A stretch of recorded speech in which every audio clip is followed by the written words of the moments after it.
नमस्कार, एक और टिप्पणी के साथ मैं अतुल चौरसिया। भारत के लोकतंत्र में एक दुर्घटना 10 साल पहले घटी थी। उसके बाद इस देश में अमृतकाल लागू हो गया। यह उस दुर्घटना की 10वीं बरसी है। 10 साल एक लंबा अरसा होता है। हम सब की जिम्मेदारी है कि 10वीं बरसी के मौके पर हम उस दुर्घटना को याद कर लें। उस दौर में एक बात कही जाती थी कि प्रधानमंत्री 10 साल मौन रहकर भी देश को चला सकते हैं। आज चुटकुला यह है कि प्रधानमंत्री 10 मिनट भी मौन रह जाएं तो उन्हें अपने प्रधानमंत्री होने पर शक होने लगता है। आज ऐसे होंगे दोनों ही बच गए, उनको अभी आगे देने की गारंटी देता है। यह अमृतकाल का भारत है। यहाँ पर 10 मिनट से ज्यादा का मौन पत्नियों और प्रधानमंत्रियों को नागवार गुजरने लगता है। खैर, मैं बात कर रहा था भारतीय लोकतंत्र में 10 साल पहले घटी एक दुर्घटना की, जब आखिरी बार किसी प्रधानमंत्री ने बाकायदा पूरी प्रेस कॉन्फ्रेंस की थी। मैं चाहता हूं कि आप वो प्रेस कॉन्फ्रेंस देखें और उस वक्त के चेहरों को पहचानें। Well, as far as the charges of corruption are concerned, most of these charges relate to the period of UPA 1. I feel somewhat sad because I was the one who insisted that spectrum allocations should be transparent, it should be fair, it should be equitable. यह उस दौर की बात है जब प्रधानमंत्री साधारण मनुष्य हुआ करते थे। इसके बाद 56 इंच के महामानव प्रधानमंत्री बनने लगे। साधारण प्रधानमंत्रियों को लगता था कि देश का लोकतंत्र उसके लोगों से है और लोगों के मत का सम्मान करना प्रधानमंत्री और सरकार का कर्तव्य है। The people of India have reposed confidence in the AAP party in Delhi. I think we must respect the democratic process, and it is only time will tell whether this experience is capable of dealing with the challenges that our economy and our polity faces. It is too early. I think they are only less than a week. They must be given time and chance to justify themselves. लेकिन 56 inch वाले महामानवों के प्रधानमंत्री बनने का एक फायदा हुआ। इन लोगों का ऐसा मानना है कि जनता ने भले ही जनमत किसी को दिया हो, लेकिन राज करने का हक सिर्फ इन्हें ही है। दिल्ली से लेकर मेघालय तक जनता ने किसी को मत दिया, लेकिन संसद में पिछले दरवाजे से जनमत का गला काटकर सत्ता हथिया लेने में कोई बुराई नहीं है।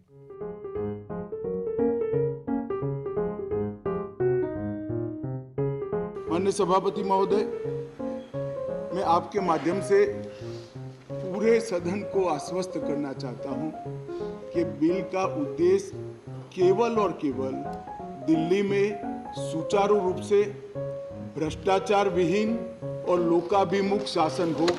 इन्हें लोकतंत्र के पेड़ में लगे फल से तो मतलब है, लेकिन उसकी जड़ों से कोई सरोकार नहीं। जड़ में मट्ठा डालकर भी अगर सत्ता हथियाई जा सकती है तो उन्हें यह वाजिब लगता है।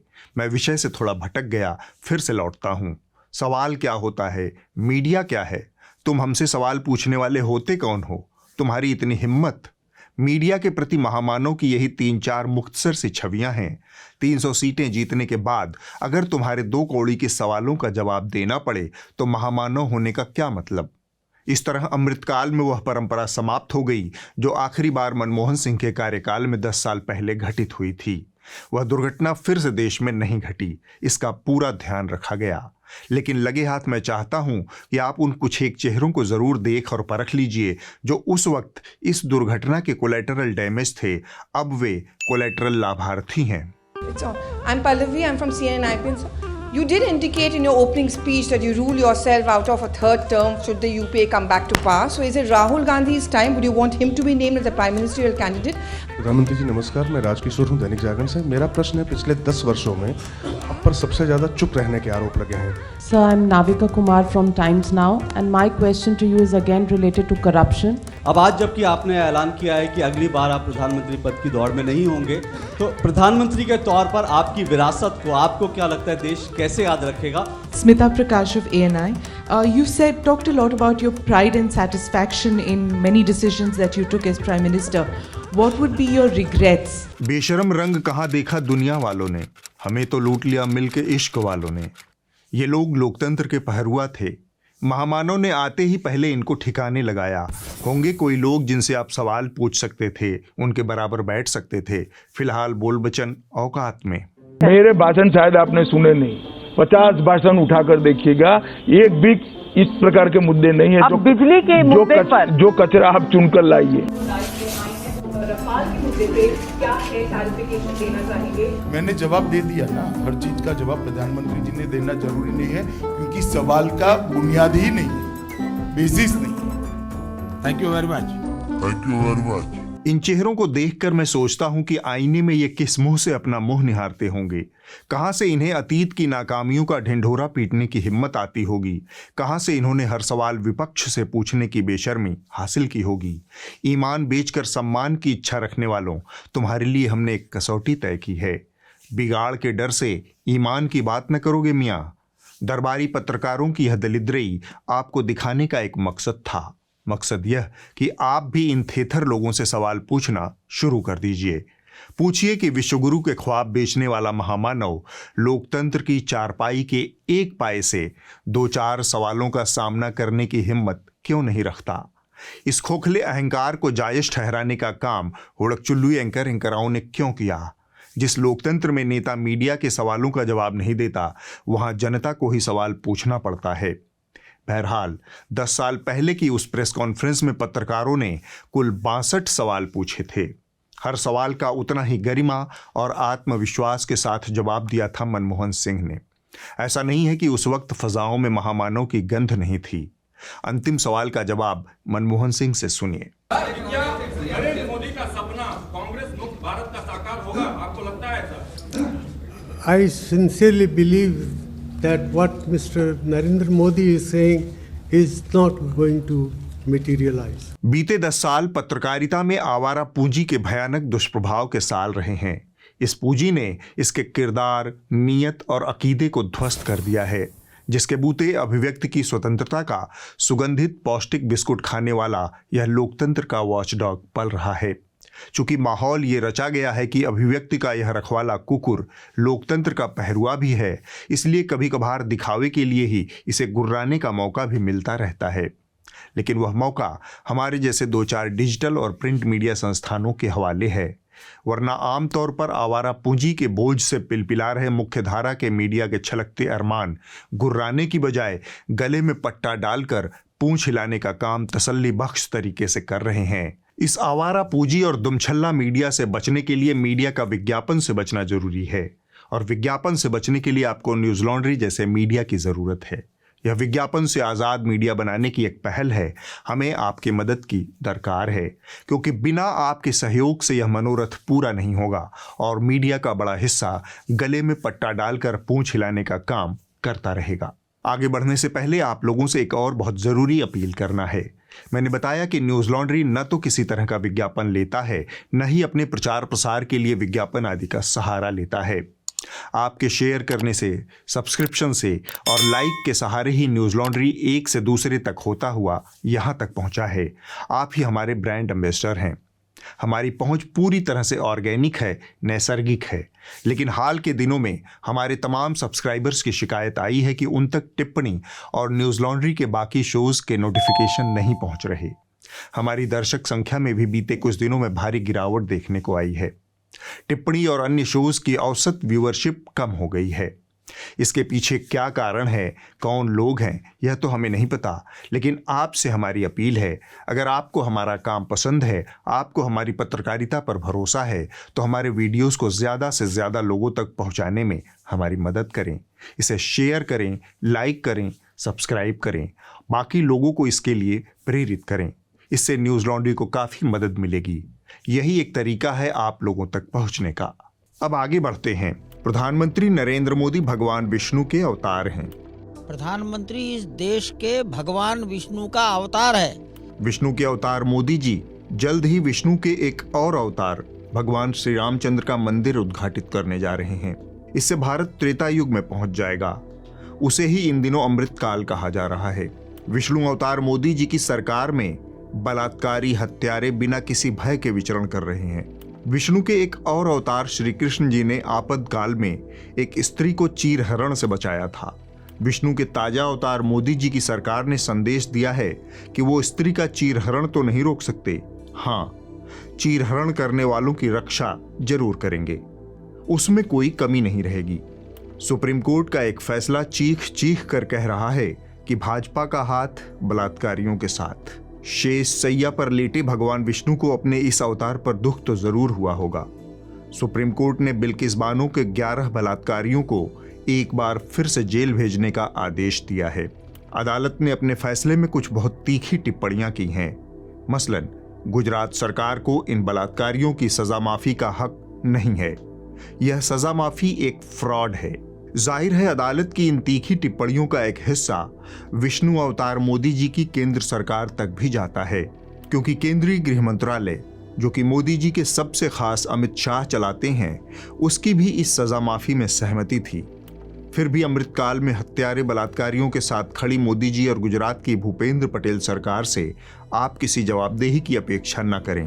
पिछले साल गुजरात के विधानसभा चुनावों से ठीक पहले बिल्किस बानो के 11 बलात्कारियों को गुजरात सरकार ने आजाद कर दिया था। इतना ही नहीं, इन बलात्कारियों का स्वागत फूल मालाओं से किया गया, उन्हें लड्डू खिलाकर जुलूस निकाला गया। बाद में इनमें से कुछ बलात्कारी गुजरात के विधानसभा चुनाव में भाजपा प्रत्याशियों का चुनाव प्रचार करते हुए भी दिखे। मोदी जी का संदेश साफ है, आप भाजपा के काम के हैं तो आप हत्या और बलात्कार के बाद भी महफूज हैं। बिल्किस बानो की कहानी डेविड बनाम गोलियत की कहानी है, तिनके की तूफान पर विजय की कहानी है, अदम्य जिजीविषा और जीवट की कहानी है। अन्याय और अत्याचार के हिलोरे मार रहे समंदर के बीच इंसाफ के टापू को बचाए रखने की कहानी है बिल्किस बानो।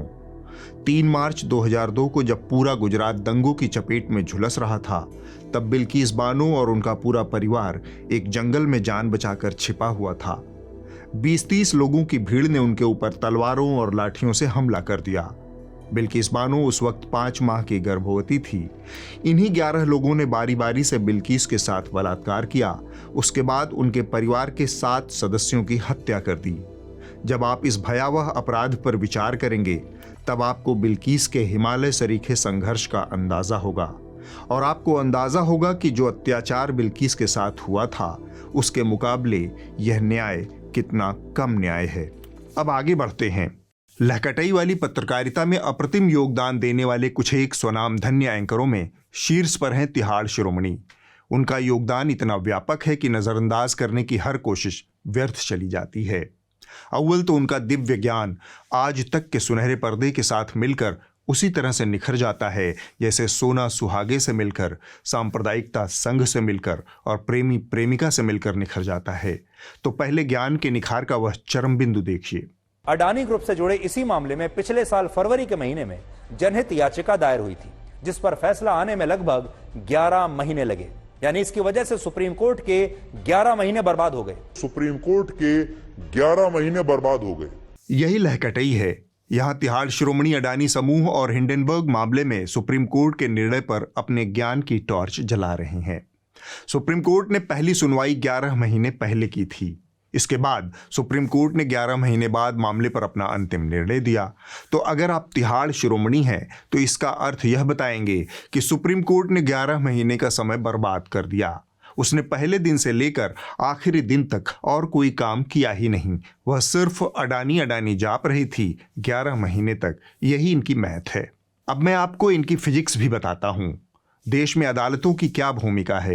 अगर इस देश के एक बड़े कॉरपोरेट के ऊपर अनियमितता का इतना गंभीर आरोप है, उसके विस्तार की दर अविश्वसनीय है, उसकी कॉरपोरेट प्रैक्टिसेस पर गंभीर सवाल हैं, उसकी राजनीति को शीर्ष स्तर से खुलेआम संरक्षण मिलने के सबूत हैं, तो उस पर सुप्रीम कोर्ट अगर सुनवाई करता है तो यह समय की बर्बादी कैसे है? क्या समय की उपयोगिता सिर्फ इस बात से तय होगी कि कोर्ट का नतीजा इनके मन मुताबिक आए? इस हिसाब से जिन भी मामलों में कोर्ट विपक्ष के खिलाफ निर्णय देगी, वो समय की बर्बादी हो जाएगी। मैं सुप्रीम कोर्ट के निर्णय पर ज्यादा बात नहीं करूंगा, उस पर पहले ही बहुत सारी बात हो चुकी है।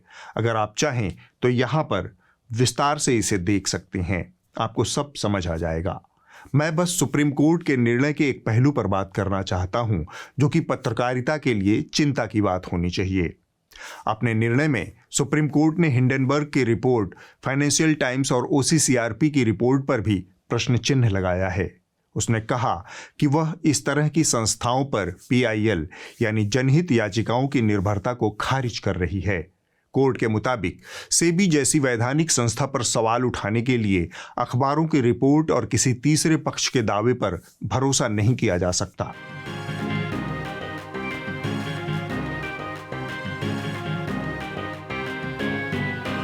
कोर्ट के इस फैसले के दूरगामी परिणाम हो सकते हैं, खासकर मीडिया के ऊपर। इतिहास गवाह है कि दुनिया के कुछ एक बड़े घोटाले और खुलासे पत्रकारों और मीडिया संस्थानों ने किया है।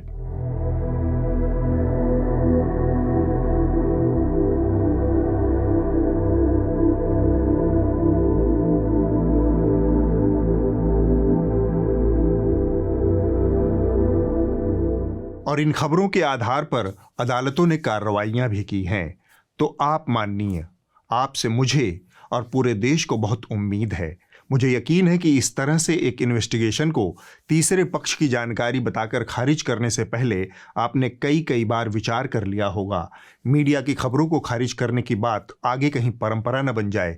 इसका दूसरा पक्ष ये है कि खबरिया चैनलों ने लगभग लहकटई की सीमा को पार करते हुए सुप्रीम कोर्ट के निर्णय को अडानी के लिए क्लीन चिट ही बता दिया। देश की सर्वोच्च अदालत की निगरानी में हुई जांच के बाद आज सुप्रीम कोर्ट ने एक बड़ा फैसला सुनाया है। सुप्रीम कोर्ट ने अपने फैसले में हिंडनबर्ग रिपोर्ट के मुद्दे पर अडानी ग्रुप को क्लीन चिट दे दी है। सुप्रीम कोर्ट ने अडानी ग्रुप के मामले में पिछले साल दायर हुई एक जनहित याचिका में की गई मांग को खारिज कर दिया। अडानी ग्रुप को तो क्लीन चिट मिल गई। अडानी ग्रुप को निशाना बनाया गया था कुछ खास लोगों द्वारा, एक खास वर्ग द्वारा। A big clean chit really to the Adani group. The SEBI has to now conclude its probe in the next 3 months. This clean chit is by the Supreme Court upholding SEBI. इसे ही clean chit कहते हैं। तो फिर सेबी किन 24 मामलों की जांच कर रहा है? 3 महीनों के भीतर वो कौन सी जांच पूरी करने वाला है? कोर्ट ने कहा कि जांच सेबी करेगी, कोई SIT या CBI नहीं। यह क्लीन चिट कैसे हो गई? खैर, तिहाड़ शिरोमणि ने अपना शो गुर्बत की मोहब्बत में शुरू किया था। हाशिए का इतना अपमान देखकर 100 करोड़ की उगाही वाले का दिल पसीज गया था। इसके लिए माफी चाह रहा हूं। माफी मांगनी थी तुम्हें। क्या औकात है अपनी बात को डेमो में दे सकती है। तो मैं कह रहा हूं आपको। तो इस गरीब ट्रक ड्राइवर ने इस DM से जो कहा, उसमें इस देश के 80 करोड़ गरीबों की व्यथा दिखती, उनका दुख दिखता है, जिनके लिए ये समझा जाता है कि उनका कोई स्वाभिमान नहीं, क्योंकि वो गरीब हैं, उनकी जेब में पैसा नहीं है और उनके पास पावर नहीं है। सिर्फ इसलिए उनकी कोई इज्जत नहीं और उनका कोई स्वाभिमान नहीं। और फिर 10 मिनट के भीतर ही उसने खुद को खुद से न्यूट्रलाइज कर दिया। क्या अमीर होना पाप है? अमीरों के साथ इतना भेदभाव होगा तो देश आगे कैसे बढ़ेगा? गौतम अडानी के मामले में सुप्रीम कोर्ट सीधे सीधे ये कह रहा है कि जांच अमेरिका की हिंडनबर्ग की होनी चाहिए, जांच सेबी की नहीं होनी चाहिए, जांच अडानी की नहीं होनी चाहिए, जांच हमारी एजेंसीज की नहीं होनी चाहिए, जांच तो होनी चाहिए हिंडनबर्ग की। और हिंडनबर्ग की एक रिपोर्ट के आधार पर अगर हमारे देश के एक ग्रुप को, हमारे देश के एक इतने बड़े औद्योगिक घराने को, इतनी बड़ी कंपनी को नुकसान होता है तो ये अच्छी बात नहीं। इतनी जल्दी तो गिरगिट भी रंग नहीं बदलता जितना जल्दी शिरोमणि ने गरीबों की तरफ से मुंह फेरा है। ऐसी बात नहीं है sir. A few moments later. मेरे सहयोगी ने समय कैलकुलेट करके बताया है कि रंग बदलने के मामले में शिरोमणि अभी भी गिरगिटों से 0.0001 सेकंड पीछे हैं। तो मैं आप सबसे माफी चाहता हूं, गिरगिट अभी भी रंग बदलने के मामले में तिहाड़ शिरोमणि से आगे हैं। इसी तरह के एक शो में तिहाड़ शिरोमणि ने मोदी बनाम राहुल कर दिया, और जब इन दोनों नामों के बीच लड़ाई हो तो आप समझ ही सकते हैं कि तिहाड़ शिरोमणि किस पलड़े में लटक रहे होंगे। प्रधानमंत्री नरेंद्र मोदी ने अपना एक बड़ा स्पेशल वीडियो रिलीज किया जिसमें वो अयोध्या के एक दलित परिवार के घर जाकर उनके साथ चाय पी रहे हैं। दूसरी तरफ राहुल गांधी और सोनिया गांधी ने भी अपनी रसोई से एक नया वीडियो जारी किया जहां वो मुरब्बा बनाने की विधि लोगों को बता रहे हैं। ये बड़ा क्यूट वीडियो है जिसमें आपको एक पुत्र और उसकी मां के बीच में जो एक रिश्ता है वो आपको देखने को मिलता है। इन दोनों वीडियोस में आपको 2 अलग अलग दुनिया दिखाई देती है। एक दुनिया दिखाई देती है जो बड़े संभ्रांत परिवार की दुनिया है और दूसरी एक गरीब जनता की दुनिया। बनाम की यह लड़ाई शुरू हो गई है तो इसमें थोड़ा योगदान मैं भी देना चाहता हूं। आपको तो पता ही है कि हमारे प्रधानमंत्री जी का इस ब्रह्मांड के कतरे कतरे से कितना अंतरंग रिश्ता है। क्रिश्चियन कम्युनिटी के साथ तो मेरा संबंध कोई नया नहीं है, बहुत पुराना बड़ा आत्मीय नाता रहा है। मेरा खुद का व्यक्तिगत रूप से फ्रांस के प्रति लगाव बहुत पुराना रहा। ग्वालियर के साथ मेरा एक दूसरा कनेक्ट है। हमारे ज्योतिरादित्य जी गुजरात के दामाद हैं, इस नाते भी ग्वालियर से मेरी रिश्तेदारी है। बांग्लादेश की आजादी के लिए संघर्ष में, उस संघर्ष में शामिल होना मेरे जीवन के भी पहले आंदोलनों में से एक था, जिनके साथ मेरा निजी रूप से भी एक विशेष नाता है। बहरहाल यह तो अंतरंग रिश्ते की बात हुई। हम बात करेंगे राहुल गांधी और मोदी जी के बीच चल रही उस स्पर्धा की जिसे शिरोमणि ने अपने चैनल पर थोड़ा सा दिखाया, हम पूरा दिखाएंगे। तो कुछ दिन पहले राहुल गांधी किसानों के साथ धान की रोपाई करने खेतों में पहुंच गए थे।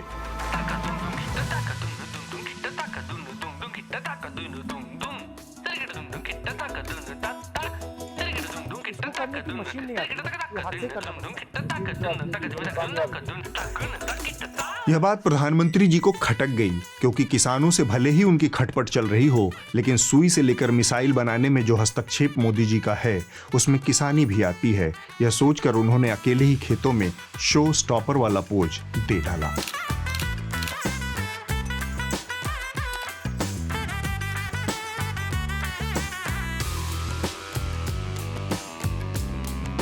इस तरह खेती में मोदी जी राहुल जी से जीत गए। खेत खलिहान से निकलकर दोनों समंदर में पहुंच गए। पहले हमने देखा था कैसे राहुल गांधी कुछ मछुआरों के साथ समंदर में कूद गए थे।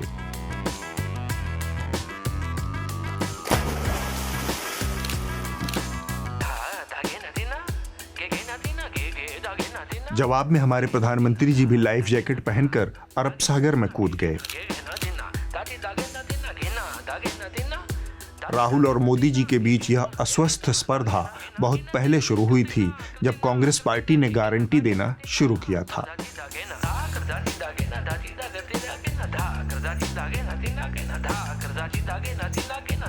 यह देखकर प्रधानमंत्री को लगा कि देश के भाग्य विधाता वो और गारंटी राहुल की कांग्रेस दे रही है, तो उन्होंने अपने नाम से गारंटी देना शुरू कर दिया।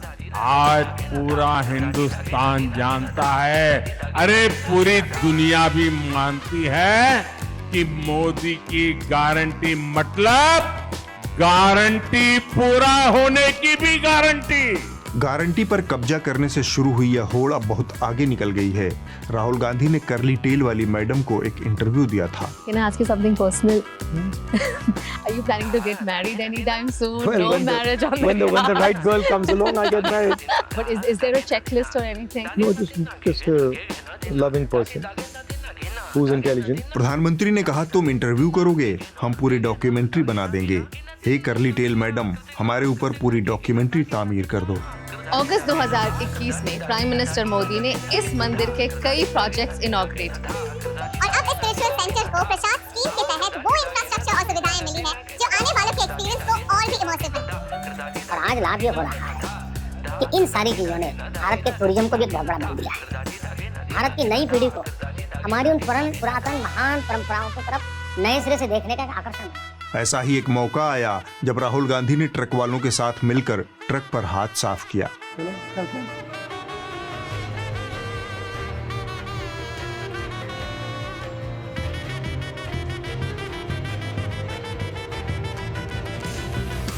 पर अभी यादव में बचे पैसा बचा पाते हो थोड़ा नहीं? हाँ गुजारा होता है तो। जवाब में प्रधानमंत्री ने कहा, अच्छा तुम ट्रक चलाओगे, हम ट्रक का पहिया रोक देंगे।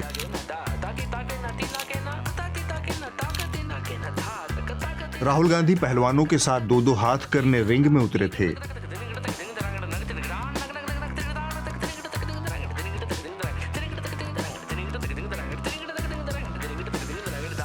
पहलवानों का क्या हाल प्रधानमंत्री जी के राज में हुआ है आपको बताने की जरूरत नहीं। लगे हाथ लहकटई की एक और मिसाल दो शब्दों वाले भाई ने पेश की है, उसे भी आपके सामने रख देता हूं। क्या कहा उन्होंने? तेजस्वी यादव ने कहा राम मंदिर जाओगे या अस्पताल जाओगे? यादव ने ये कहा कि अगर राम मंदिर जाएंगे तो अस्पताल जाने की जरूरत ही नहीं पड़ेगी भाई। अगर राम मंदिर जाएंगे तो अस्पताल जाने की जरूरत ही नहीं पड़ेगी भाई। इतिहास गवाह है कि इस देश के लाखों करोड़ों मंदिरों में सदियों से पूजा करवाने वाले पंडित पुरोहितों को भी धरती पर अपना जीवन काल पूरा करने के बाद गोलोक जाना ही पड़ता है। ये उदाहरण हमारे सामने है। यहां कोई अमर नहीं है, इसलिए ही इसे मृत्युलोक कहा जाता है। खैर, इस बेवकूफ को क्या ही कहें जब पूरी टीवी पत्रकारिता ही यही सब कचरा फैलाने में लगी है। आप तो बस इस हफ्ते की रिपोर्ट देख लीजिए। कही जा रही थी बातें कि अंदर में भी सोशल डिस्टेंसिंग का ख्याल रखा जाएगा। ट्रेनें तो खुल दी हैं, लेकिन कैसे स्टेशन पर thousands of the migrants workers in different groups walking। इस हफ्ते की रिपोर्ट thelalantop.com से है। यह रिपोर्ट राजस्थान के मकराना में पैदा होने वाले झक सफेद संगमरमर की दास्तान है। वही मकराना के संगमरमर जिनसे मोहब्बत की अजीम इमारत ताजमहल तामीर हुई थी, जिससे कलकत्ते का विक्टोरिया मेमोरियल बना था। ये जगह मशहूर है मार्बल के लिए। लोग कहते हैं कि यहाँ एक ही चीज़ की खेती होती है और वो है मार्बल। मार्बल यानी कि संगमरमर।